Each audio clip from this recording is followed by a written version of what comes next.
Mais le professeur sallam reste fidèle à la même femme. Est-ce que cette passion pour les femmes va arriver comme ça, après 50 ans? À 50 ans, bien sûr, Khadija, comme vous savez, décède. Radiyallahu anha. Le prophète sallam va rester entre 50 ans et 52 ans sans mariage. Par fidélité à Khadija, il l'aimait énormément, et il n'arrivait pas à se remarier juste après Khadija, par amour à cette femme. À 52 ans, il va se remarier. La première femme qu'il épouse après Khadija, c'est qui? Aïcha? Non. C'est Saouda. Saouda bint Zum'a. Saouda avait, selon les historiens, entre 70 ans et 80 ans. Vous voyez, un homme passionné par les femmes, après 2 ans, ça fait 2 ans qu'il n'a pas connu de femme, la première femme avec qui il se marie, elle a entre 70 et 80 ans. Ça ne tient pas debout. Saouda, son mari est décédé. Elle faisait partie des personnes qui sont parties à la première, ont participé à la première émigration à l'Habasha, l'Abyssinie. Il y a eu une rumeur comme quoi les Mécois s'étaient convertis à l'islam. Elle revient sur la route, son mari décède. Elle arrive, sa famille ne sont pas musulmans et ils vont l'opprimer, la persécuter. Que faire de cette femme? Il fallait être prophète pour se marier avec cette femme, pour la protéger. Il n'aurait pas pu dire à l'un de ses compagnons, allez, marie-toi avec elle. D'accord, oui, mais 70 ans. Le prophète sallallahu alayhi wa sallam l'a fait, il fallait être prophète. On attaque le prophète sallallahu alayhi wa sallam dans ce qui fait sa grandeur. On attaque le prophète sallallahu alayhi wa sallam dans ce qui fait sa grandeur. Il fallait être prophète pour le faire. Et le prophète sallallahu alayhi wa sallam l'a fait, et comme on va voir, c'était ce que le prophète sallallahu alayhi wa sallam apprenait à faire ça, à se remarier avec les veuves pour ne pas les laisser sans soutien. Donc, c'est assez parlant pour dire que le prophète sallallahu alayhi wa sallam n'est pas un homme infâme.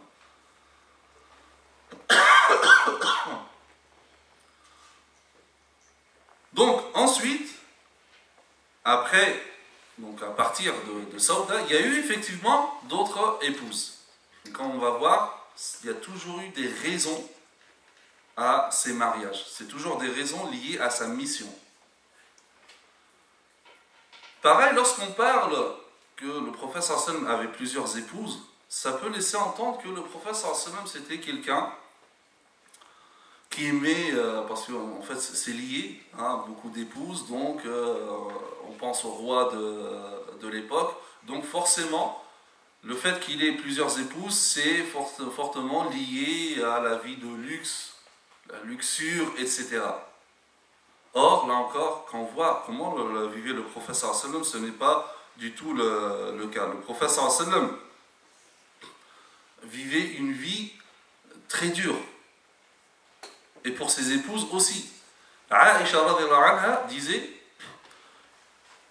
on voyait une lune, 2, 3 lunes dans 2 mois, sans qu'on puisse allumer un feu dans le foyer du prophète sallallahu alayhi wa sallam. C'est-à-dire qu'il n'avait rien à manger.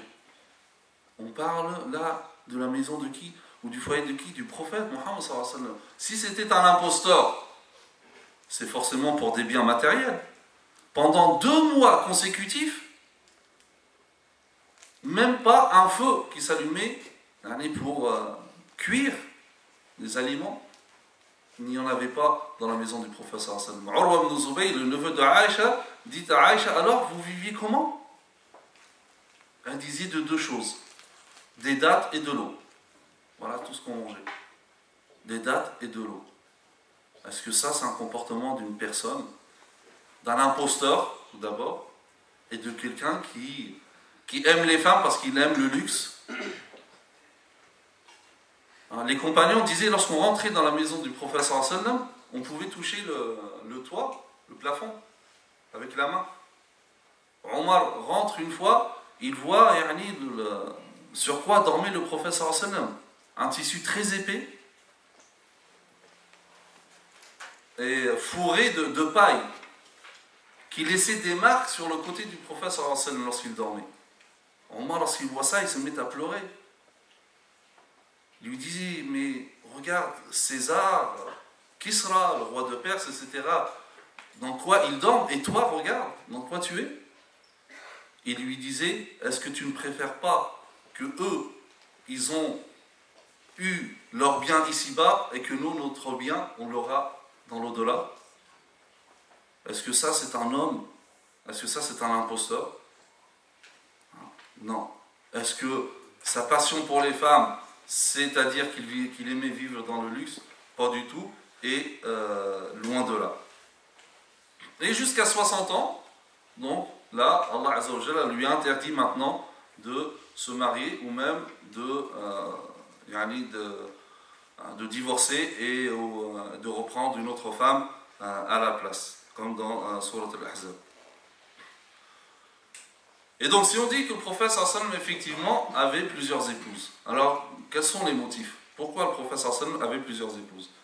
Alors première cause, premier motif, c'est tawrith ad-da'wa, c'est-à-dire transmettre le message, la communication de l'islam. Le prophète sallallahu alayhi wa sallam est un modèle pour tous les musulmans, d'ailleurs pour toute l'humanité. Donc il fallait des personnes qui vivent avec lui, chez lui, pour communiquer tous les détails qui concernaient la vie du prophète sallallahu alayhi wa sallam en tant qu'époux. Comment il se comportait avec son épouse. Et beaucoup de musulmans, malheureusement, ne méditent pas comment était le prophète sallallahu alayhi wa sallam avec ses épouses. Ils sont très très loin du modèle prophétique. Comment se comporter avec sa femme qui a ses menstrues. Comment elle était avec Aïcha, le prophète sallallahu alayhi wa sallam. Aïcha qui disait que même pendant ses menstrues, dans d'autres religions, la femme qui a ses menstrues est impure. Et on l'écarte. Et si elle s'assoit sur un lit ou quelque chose, ça devient impur. Et même si son mari s'assoit dessus, il devient impur. Le prophète sallallahu alayhi wa sallam avec Aïcha, qu'est-ce qu'il faisait? Même en ses menstrues, lorsqu'elle buvait d'un verre, d'une tasse, le prophète sallallahu alayhi wa sallam prenait la tasse et cherchait les marques des lèvres de Aïcha, et ensuite il posait ses lèvres et il buvait du même endroit. Nous, on a cette bouteille, t'as bu dedans, non? Regardez le prophète sallallahu alayhi wa sallam, comment il était avec ses épouses. Le prophète sallallahu alayhi wa sallam, avec Aïcha, il faisait des courses. Une course à pied. Il sort avec Aïcha, il dit viens on fait une course. Aïcha le bat. Et là le prophète sallallahu alayhi wa sallam fait un plan. Donc pour une fois il avait de quoi la nourrir, etc. Il l'a bien nourrie pendant quelques jours. Et donc elle était moins vive que d'habitude. Et il dit viens maintenant on fait une course. Et il l'a battue. Il lui dit un partout. Maintenant, si on voit un imam faire un footing avec sa femme, on dit oh, l'imam il est fou lui. Jamais j'ai pris derrière lui. Mais on s'éloigne énormément du modèle du prophète sallallahu alayhi wa sallam. C'est-à-dire que le prophète sallallahu alayhi wa sallam, malgré ses préoccupations, son occupation, il trouvait le moment de sortir avec sa femme, de courir avec sa femme. Nous, certains, même sortir avec sa femme, ils n'osent pas. Ça, voilà. Il y en a, ils ne sortent pas avec leur femme, ça se fait pas, alors que le prophète sallallahu alayhi wa sallam le faisait. Regardez, lorsque Aïcha, des fois, elle répondait au prophète sallallahu alayhi wa sallam d'une façon très, très sèche. Des fois, elle disait toi, t'es prophète. Et jamais il lui sortait des fameux hadiths, beaucoup de maris, pour cacher leur incompétence en tant que mari, ils se battent à coups de hadith.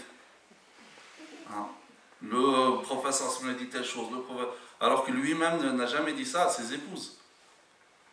Une fois, il y a eu un malentendu entre le prophète sallallahu alayhi wa sallam et Aïcha. le prophète sallallahu alayhi wa sallam dit à Aïcha, d'accord, on ramène un arbitre, il va juger entre nous, qui a tort, qui a raison. Il dit d'accord, donc qui? Il dit, je te propose Abu Ubaïda Amr ibn Jarrah. Il dit non, c'est quelqu'un de très doux, il va être en ta faveur. D'accord, Omar, oh non, non, non, Omar trop ferme. Qui alors? Mon père, Abu Bakr. D'accord. Donc, Abu Bakr arrive, et lorsqu'il est au courant de ce que Aïcha a dit au prophète sallallahu alayhi wa sallam, il s'énerve, il voulait frapper sa fille. Abu Bakr, bien sûr, c'est le père de Aïcha. Aïcha se cache derrière le prophète sallallahu alayhi wa sallam. Le prophète sallallahu alayhi wa sallam empêche Abu Bakr, il dit non, Abu Bakr, on t'a pas ramené pour ça. Et Abu Bakr sort. Au moment où Abu Bakr sort, le prophète sallallahu alayhi wa sallam se retourne vers Aïcha et lui dit, t'as vu comment je t'ai protégé quand même? Et voilà, et ils se mettent à rire. Abu Bakr, il était venu, ils étaient en désaccord, et là il entend des rires. Il revient et il leur dit, associez-moi à vos rires quand vous m'avez associé à votre guerre.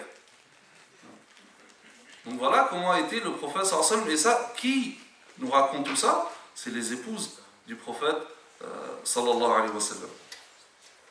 Et d'ailleurs, Aïcha, le prophète sallallahu alayhi wa sallam s'est marié avec elle jeune, malgré cela, elle n'a pas eu d'enfant.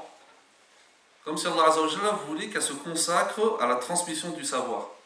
Elle va vivre après le prophète sallallahu alayhi wa sallam 42 ans, en train d'enseigner l'islam. Et c'était une grande référence. Les hommes venaient poser des questions à Aïcha, et Aïcha contredisait beaucoup de compagnons. Elle a rapporté plus de 2000 hadiths.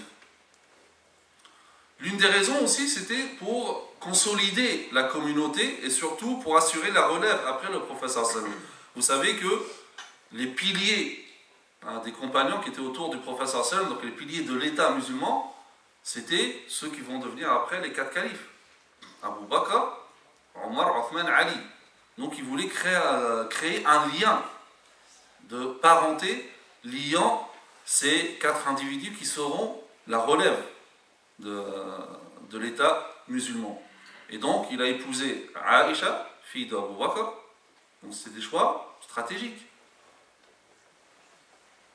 Il a épousé Hafsa, la fille de Omar, et il a donné sa fille Fatima à Ali, et Ruqayya, et Ruqayya d'abord à Othman, elle est décédée, il lui a donné l'autre fille, pour établir un lien entre eux. Autre motivation, c'est la compassion et la miséricorde vis-à-vis des veuves, comme on a dit par rapport à Saouda, mais aussi d'autres femmes. Le prophète sallallahu alayhi wa sallam voulait inculquer cette valeur chez les musulmans. Lorsqu'il y a une femme qui est veuve, on ne la laisse pas comme ça, sans personne, pour subvenir à son besoin, mais il faut se marier avec ces femmes-là pour subvenir à leurs besoins et élever leurs enfants. Il y avait aussi des raisons, on peut dire politiques, comme par exemple son épouse Habiba. Habiba, c'était la fille de... Vous ne connaissez pas vos mères. Il y a quelqu'un qui ne connaît pas sa mère. Habiba, c'était la fille de Abu Sufyan. Abu Sufyan, c'était le chef de la Mecque, c'était comme un roi. Lorsque le mari de Habiba est décédé, si n'importe lequel musulman se serait marié avec Habiba, Abu Sufyan aurait pris ça comme une offense.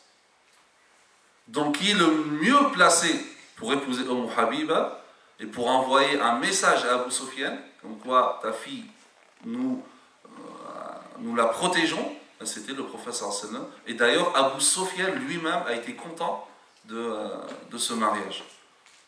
Pareil, Safiya bint Huyay ibn Akhtab, c'était le chef des juifs, donc comme un roi, considéré comme un roi chez les juifs. Donc pareil, qui allait épouser cette femme qui est tombée en captivité, Safiya. Si le prophète sallallahu alayhi wa sallam l'aurait laissé à n'importe qui, ça serait l'humilier, elle et son père. Donc le mieux placé, c'était le prophète sallam, et toujours pour envoyer ce même message. Autre motivation, c'est tout simplement l'insaniya, l'humanisme. Juwayriya bint al-Harith, donc appartenait, ou son père, c'était le chef de la tribu Banu al-Mustaliq. Une tribu arabe, Banu al-Mustaliq. Cette tribu envisageait d'attaquer les musulmans. Le prophète sallam a été mis au courant, il prend de vitesse, et là, toute la tribu est réduite en captivité. Tous étaient captifs. Le prophète sallam, voyant cela, il était peiné. Le but, ce n'est pas de réduire les gens en esclaves ou en captifs de guerre. Ce n'est pas du tout ça l'objectif. Donc qu'est-ce qu'a fait le prophète sallam? Il a épousé Juwayriya bint al-Harith. Du coup, toutes les personnes en captivité chez les musulmans, ce sont devenus de la famille du prophète sallam par alliance. Donc tout se dit, ça ne se fait pas d'avoir en captivité la famille par alliance du prophète sallam. Et donc les musulmans ont relâché gratuitement toute la tribu de Banu al-Mustaliq. Voyant ça, voyant la bonté de ces musulmans et de l'islam, ils ont tous embrassé l'islam. Et pour ça qu'on dit que la femme qui a le plus de bénédictions pour sa tribu, c'est Juwayriya. Autre motivation aussi, c'était pour l'instauration des lois et pour réformer, changer certaines lois pré-islamiques. Comme par exemple cette notion d'adoption. Donc, il y avait cette notion d'adoption, comme nous la connaissons. Donc, une personne qui adopte un enfant, il devient son fils. Et lorsqu'il se mariait avec une femme, et que lorsqu'il divorçait d'elle, le père adoptif n'avait pas le droit de se marier avec cette fille. L'islam est venu abolir ça. Donc, il n'y a pas d'adoption. Il y a la prise en charge, mais ce n'est pas l'adoption qui devient comme un enfant. Et sa cousine Zaynab bint Jahsh était mariée à Zayd ibn Haritha, qui est le fils adoptif du prophète sallallahu alayhi wa sallam. Donc ils ne s'entendaient pas, et donc une fois qu'ils ont divorcé, Allah Azza wa Jalla a ordonné au prophète sallallahu alayhi wa sallam de se marier avec Zaynab pour casser cette tradition.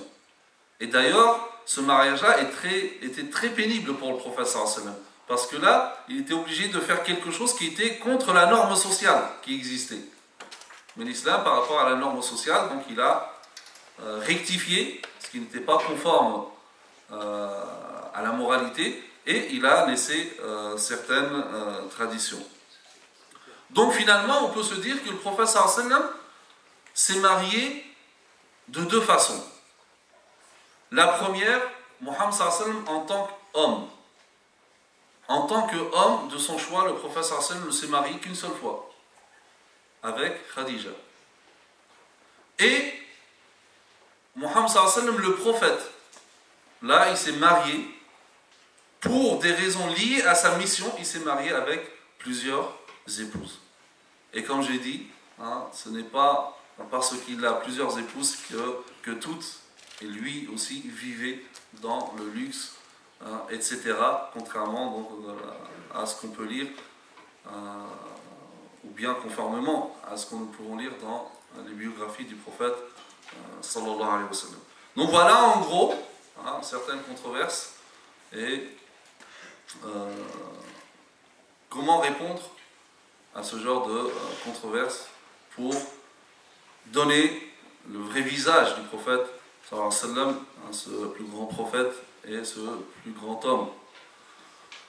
Donc voilà, je laisse le champ au débat ou aux questions pour approfondir peut-être certaines choses. أقول قولي هذا واستغفر الله لي ولكم إن أصبت فمن الله وإن أخطأت فمن نفسي ومن الشيطان والله ورسوله منه بريئان سبحانك اللهم وبحمدك نشهد أن لا إله إلا أنت نستغفرك ونتوب إليك.